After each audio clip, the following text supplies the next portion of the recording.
এই মস্তিষ্ক রয়েছে না, এই মস্তিষ্কর দাম গবেষকরা জানাচ্ছে, যদি বিজ্ঞানীরা জানাচ্ছে, যদি বানানো যেত তাহলে 5,000 কোটি টাকা লাগতো এই মস্তিষ্ক বানাতে, তো এত সুন্দর হতো না। এই মস্তিষ্ক চালাতে যে বিদ্যুৎ লাগে, এটাকে 2,000 কোটি কিলো ওয়াট বিদ্যুৎ লাগে।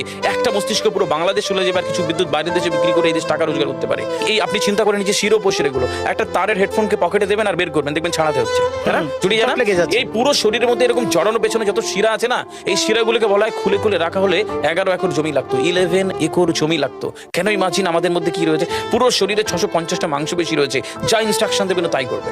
আজকে একবার ভেবে না কাল একটা বাইক কিনবেন, হন্ডা কিনবেন, আপনি বাইরে বেরোবেন দেখবেন সব বাইকের দিকে নজর যাবে, এই বাইকটা ভালো, এটা সুন্দর, মাইলেজ ভালো, কোনটা ভালো, কি দেখবো। যতক্ষণ না কিনবেন মস্তিষ্ক আপনাকে ছাড়বে না, ও চিন্তা করতে থাকবে। ঠিক সেরকম একটা কমেন্ট যখন দিয়ে দেবেন, এই মস্তিষ্ক আপনাকে ওই কাজে এগিয়ে নিয়ে যাবে। পৃথিবীতে মানুষ না বেসিক নিডস গুলো ফ্রি পেয়ে গেছে। ভাবুন তো একবার, পৃথিবীর সবচেয়ে লাক্সারিয়াস ড্রিঙ্কের নাম জানেন? পৃথিবীর সবচেয়ে লাক্সারিয়াস ড্রিঙ্কের নাম হচ্ছে পানি, পানি, জল। জল যদি 5,000 টাকা লিটার কিনতে